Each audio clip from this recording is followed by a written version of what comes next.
ये तो सभी जानते हैं कि हम भारतीय गोरे रंग से कितने ज्यादा ऑब्सेस्ड होते हैं और बार बार हमें हमारी टेलीविजन स्क्रीन, मैगजीन्स और अलग अलग सोशल मीडिया प्लेटफॉर्म जैसे फेसबुक और इंस्टाग्राम पे ये दिखाया और बताया जाता है कि अगर आप गोरे नहीं हैं तो आप लाइफ में सक्सेसफुल नहीं हो पाओगे। विश्वास नहीं होता? आइए आप ही देख लीजिए। इतना टैलेंट होकर भी पर्दे के पीछे टिया। हमारा सा चेहरा जो है, ये लो, स्पेशल 30 दिन वाली ट्यूब है। रोज लगाओ फिर देखो चांद वहाँ या यहाँ। Thank you. तो नमस्कार मित्रों, मैं हूँ अश्विन और आज हम इस वीडियो में बात करेंगे काले से डर गए क्या? हमें काले हैं तो क्या हुआ, दिल वाले हैं। हमें काले हैं तो क्या हुआ, दिल वाले हैं। अब तक तो आप समझ ही गए होंगे कि आज हम इस वीडियो में किस टॉपिक पे बात करने वाले हैं। लेकिन कुछ भी शुरू करने से पहले, क्या आपको पता है skin bleaching and skin whitening is a multi-million dollar industry in India and इसकी शुरुआत कोई पिछले 10-20 सालों से नहीं, कई दशकों पहले ही हो चुकी थी। लेकिन इंडियंस के इस गोरेपन के ऑब्सेशन को पहली बार बिजनेस में कन्वर्ट किया गया 1919 में, जब पहली फेयरनेस क्रीम इंडिया में लॉन्च हुई थी, अफगान स्नो। और इसके बाद इंडिया की आज तक की सबसे फेमस और रिवोल्यूशनाइज क्रीम रही है फेयर एंड लवली, जो मार्केट में आई थी 1975 में। और 1991 की ग्लोबलाइजेशन के बाद कई और ब्रांड्स भी इंडियन मार्केट में आई, जैसे Fair Ever in 1998, Fair Glow from Godrej in 1999 और फिर 2005 में पहली बार इमामी ने फेयर एंड हैंडसम क्रीम के थ्रू लड़कियों की जगह लड़कों को टारगेट किया। और इन सारी कंपनी से कुछ फालतू और इलॉजिकल एड्स के कारण इंडिया के लोगों में एक माइंडसेट सा आ गया कि आप चेहरे पे कुछ भी लगाओ, अगर आपको वो गोरा करती है तो वो अच्छी है। ऐसा एक फेयरनेस एड जिसे मेरे ओपिनियन में वर्ल्ड्स बेस्ट फेयरनेस एड का अवार्ड मिलना चाहिए, वो ये है, आप ही देखिए। अरे सुधा, ये तेरे चेहरे को क्या हुआ? हाँ? तुम्हें चाहिए 9X।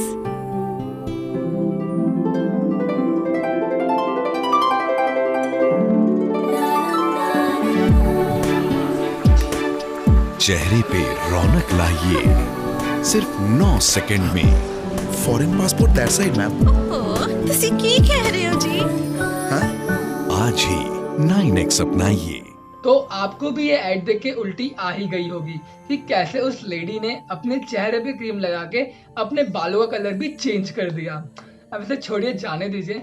लेकिन आज से 15-20 साल पहले जब इंडिया के गांवों और घरों में टीवी नई नई आ रही थी, तो उस वक्त टीवी पे जो कुछ भी दिखाया जाता, लोग उसे सही और पत्थर की लकीर मानते थे। और हमारे देश में तो लोग गोरा होना या दिखना इतना जरूरी मानते हैं कि पूरे ब्यूटी प्रोडक्ट्स के मार्केट रेवेन्यू का 55% स्किन वाइटनर्स एंड स्किन लाइटनर्स से आता है। चलिए, स्टैटिस्टिक्स तो हमने बहुत देख लिया, लेकिन इंडिया में ऐसा है क्यों, आइए ये जानते हैं। So one of the biggest reason is कि शुरू से ही हमें ये बताया जाता है कि गोरा रंग सावले रंग से अच्छा होता है। बहुत सी रिसर्च स्टडीज है जिसने हमारे इस कलर प्रेफरेंस को डॉक्यूमेंट भी किया है। और यही नहीं, हमें बचपन से ही पढ़ाया और दिखाया जाता है कि हीरो हमेशा गोरे और बहुत स्मार्ट होते हैं, वहीं जो हमारे विलन्स एंड डेमन्स यानी राक्षस बहुत काले, डरावने और भयानक से होते हैं। There's a Snow White, there's a Cinderella who need not be very brave or self-dependent, but she's beautiful. So it's about how we are brought up, the kind of people we are surrounded with, the movies we see, the cartoons we see. That's the basic thing that is carried on forward. लेकिन ऐसा नहीं है कि गोरेपन के पीछे हम सिर्फ Indians ही भागते हैं। कई सारे देशों में गोरेपन को लेकर बहुत ज्यादा ऑब्सेशन है। जैसे 2016 में कोरिया के सोल सीक्रेट को ये एड चलाने के लिए माफी मांगनी पड़ी थी, क्योंकि डायरेक्टली इनडायरेक्टली रेसिज्म को प्रमोट करता था। देखा जाए तो हम लोग बचपन से स्कूल में एक थॉट पढ़ते थे, the thing which is beautiful is not always good, but the thing which is good is always beautiful. लेकिन हम सभी के फेवरेट बॉलीवुड ने इस थॉट की पूरी ऐसी की तैसी कर रखी है। इंडिया में बॉलीवुड करोड़ों लोगों के लिए गोरेपन का बेंचमार्क सेट करता है, और यही है वो लोग जो इन प्रोडक्ट्स को सबसे ज्यादा प्रमोट भी करते हैं और अपनी मूवीज में बहुत ही बढ़ा चढ़ाकर दिखाते हैं। लेकिन क्या आपके मन में कभी सवाल नहीं आया कि जब 70% इंडियंस ब्लैक या डार्क कलर्ड हैं, तो 99% लोग बॉलीवुड में काम करने वाले गोरे क्यों हैं इतने? तो वो इसलिए क्योंकि जो नहीं थे वो अब बन चुके हैं। गोलमाल है भाई, सब गोलमाल है, गोलमाल गोलमाल गोलमाल है, सब गोलमाल है।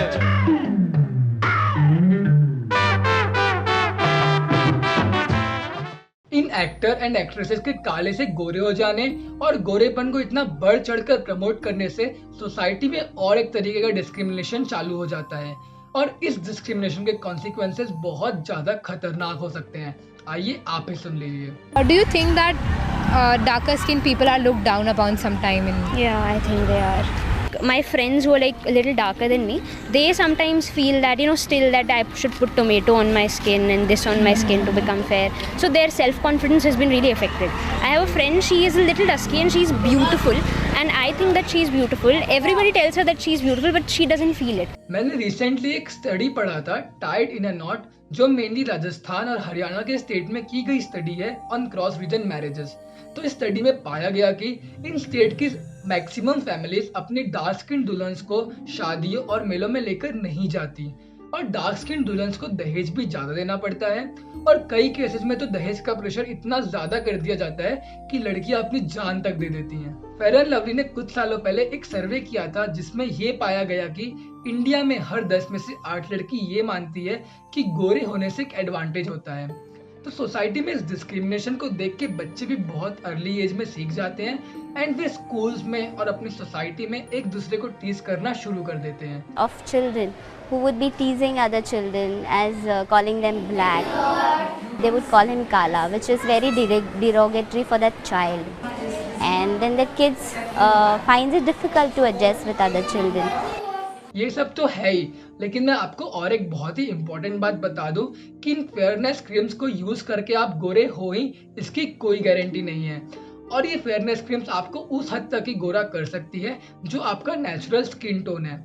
अगर आप उससे ज्यादा गोरे होने की कोशिश करते भी हैं तो आपको मल्टीपल स्किन प्रॉब्लम्स हो सकती हैं जैसे acne, swelling in skin and sometimes skin cancer too. All the mens and boys watching this video, आप लोग ज्यादा खुश ना हो ये सोच के कि ये सारे काम तो सिर्फ लड़कियां और वुमेन्स ही करती हैं, क्योंकि डाटा के मुताबिक 35% of all the beauty product sold are of mains.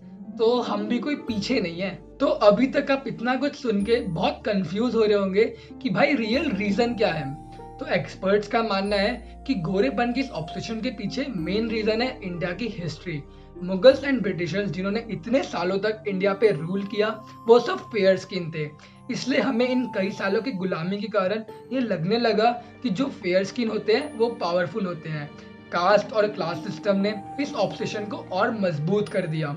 जो लोअर कास्ट और गरीब मजदूर दिन भर बाहर धूप में काम करते वो और डार्क हो जाते, लेकिन वही जो अपर कास्ट और अमीर लोग दिन भर छत के नीचे रहते वो कभी काले ही नहीं पड़ते। बट साइंटिफिकली देखा जाए तो हमें काले होने पे बिल्कुल भी शर्मिंदगी नहीं महसूस करनी चाहिए, क्योंकि हम गोरे होने के लिए कभी बने ही नहीं थे। अगर जियोग्राफिकली देखा जाए तो India receives more than 250 sunny days every year और किसी भी इंसान का स्किन टोन उसके स्किन में प्रेजेंट मेलानिन कंटेंट से फिगर आउट किया जाता है एंड सनलाइट में विटामिन डी होता है जो हमारी स्किन एब्जॉर्ब करती है। तो the more the melanin content in skin, more is that skin tone darker. थोड़ा कॉम्प्लेक्स लग सकता है but scientifically it's the only reason. तो ये सब तो हमने बहुत जान लिया, बट हमारी सोसाइटी की इस मेंटेलिटी को हम कैसे बदल सकते हैं? देखा जाए तो ऐसा लगता है कि अरे हम क्या कर सकते हैं, हमारे हाथ में थोड़ी ना कुछ है, जो चल रहा है वो तो वैसा ही चलेगा। लेकिन यही वो सोच है जिसके कारण हम एज ए सोसाइटी ग्रो नहीं कर पाते। और अगर सब ऐसा ही सोचना शुरू कर देंगे तो दुनिया में तो अच्छे काम होना ही बंद हो जाएंगे। सोसाइटी से इस प्रॉब्लम को खत्म करने के लिए हम कुछ स्टेप्स ले सकते हैं, जैसे अपना एटीट्यूड चेंज करना। एंड मेरे ओपिनियन में ये सबसे इम्पोर्टेंट स्टेप हो सकता है सोसाइटी का एटीट्यूड चेंज करना। इसके अलावा हम जो ऐसी क्रीम्स हैं इसे खरीदना जितना कम कर सकते हैं उतना कम कर देना चाहिए और अपने आपस में फ्रेंड्स और रिलेटिव्स के बीच में डिस्कशन के टाइम पे जो हम सटल लेवल का डिस्क्रिमिनेशन कर देते हैं, जजमेंटल हो जाते हैं, हमें वो प्रैक्टिस तो बिल्कुल बंद ही कर देनी चाहिए। Second and most important point is educate children.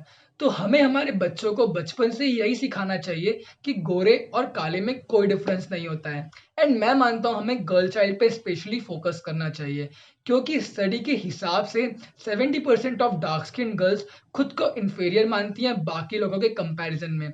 And girl child he future में मदर्स बननी है। तो अगर ये एजुकेटेड रहेंगी तो हमारी फ्यूचर जनरेशन्स भी अपने आप सिक्योर होते जाएगी एंड यही लोग अपने बच्चों को भी वही सिखाएंगे जो हम इनको आज सिखा रहे हैं। Now third and most important of all this points is raise your voice. यानी अगर आपको आपके फैमिली में कोई चाची या बुआ जिसके बीच में काले गोरे को लेके डिस्कशन सुनने को मिलता है, देन रेज यूर वॉइस। अब इसका ये मतलब नहीं कि आप उनसे जाके झगड़ा करिए या उनको चिल्लाने लगिए, बट उनको प्यार से समझाइए, एजुकेट देम कि आज के ज़माने में इन सब का कोई मायने नहीं है। The real beauty is your inner beauty, या फिर your inner beauty is your real beauty.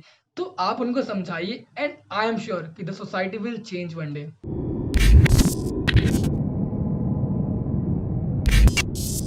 So that's all from my side. I hope आपको ये वीडियो पसंद आया होगा। एंड देखा जाए तो ये वीडियो थोड़ा मेरे भी करीबी है, क्योंकि मैं ऐसा तो नहीं बोलूँगा कि मुझे बुली किया गया या वो किया गया, बट मुझे भी बचपन में मेरे फ्रेंड्स डेफिनेटली चिढ़ाते थे, but I enjoyed all those moments. Like मुझे उतना कभी फ़र्क नहीं पड़ा, बट मुझे नहीं पड़ा दैट डजंट मीन किसी को नहीं पड़ता है। बहुत लोग इस बात को अपने लाइक दिल में लेके बैठ जाते हैं एंड इससे बहुत ज़्यादा हर्ट हो जाते हैं। So think before saying anything to anyone, क्योंकि यू नेवर नो कब कौन क्या कर बैठे। So think on all your words. आपको अगर ये वीडियो पसंद आया होगा तो इस वीडियो को लाइक करिए, आपके ओपिनियंस कमेंट सेक्शन में लिखिए, एंड अगर आपके पास कोई अच्छा सॉल्यूशन है जिससे हम सोसाइटी में चेंज ला सकते हैं तो ज़रूर मुझे कमेंट सेक्शन में लिख कर बताइए। एंड इस चैनल को सब्सक्राइब करना तो बिल्कुल मत भूलिएगा। मैं ऐसे ही और भी बहुत सारे इन्फॉर्मेटिव एंड बहुत ही अमेजिंग वीडियोज़ ला रहा हूँ, लाइंड अप है पूरे लाइन से।